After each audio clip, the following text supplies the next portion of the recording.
January 2010. A man checks into a luxury hotel in Dubai. By the next morning, he's dead. No gunshots, no struggle, just silence. What looks like a natural death was in reality one of the most sophisticated assassinations of the 21st century. This is the true story of how Israel's Mossad allegedly tracked, trapped, and eliminated a Hamas commander inside a five-star hotel room, and how it all unraveled on camera. Mahmoud al-Mabhouh was no ordinary man. He was a founding member of Hamas's military wing, an elite operative. Behind the scenes, he was the architect of weapons smuggling routes between Iran and Gaza. Israel accused him of kidnapping and killing 2 of its soldiers in 1989. He was a wanted man, but despite the danger, he traveled often, using fake names and false passports. In January 2010, he entered Dubai under the alias Mahmoud Abdul Rauf Mohammed. He had no idea he was being hunted. Al-Mabhouh checked into the Al-Bustan Rotana hotel. It was supposed to be a quick stopover, routine, uneventful. But from the moment he landed at Dubai airport, he was under surveillance. At least 27 operatives, posing as tourists, businessmen, even tennis players, were already in place. They had entered the UAE using fake passports from the UK, Ireland, Germany, and France, each one with a specific role. Some followed him from the airport.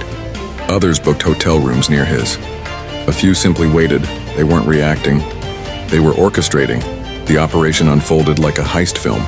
While one team shadowed his movements, another quietly manipulated his environment. Security footage later showed agents using elevators, entering floors, switching disguises, all without alerting staff. One team disabled the electronic lock on his hotel room. They entered, set up, and left, with no sign of forced entry. Then they waited.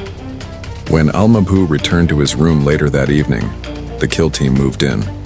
They were in and out in under 20 minutes. No one saw a thing.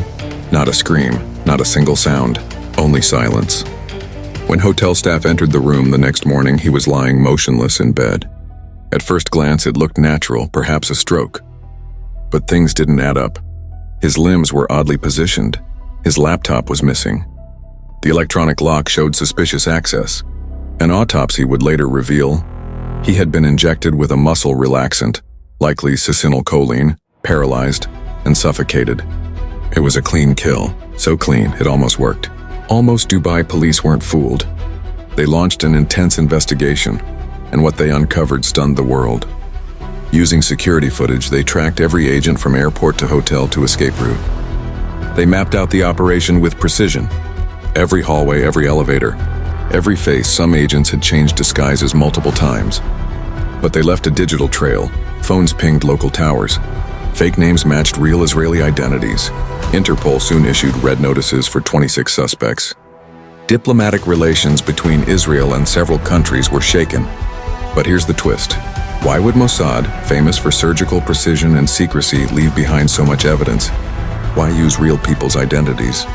Why allow the entire operation to be captured on CCTV? Some believe it was intentional, a psychological operation, a public message to Hamas, to Iran, and even to Dubai. We can reach you anywhere. Others say it was sloppy, or that it was never meant to be traced back to Israel at all. The backlash was swift. The UK, Ireland, Germany, all outraged that their passports had been cloned. Dubai was humiliated, its image as a safe global city now in question. Israel neither confirmed nor denied involvement. But months later, Mossad's longtime director, Meir Dagan, stepped down.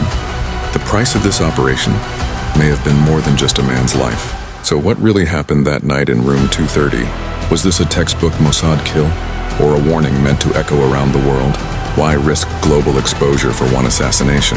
And if this was a message, and who is it truly meant for? Al-Mabhouh is gone, but the ghost of that night still lingers in the corridors of the Al-Bustan Rotana.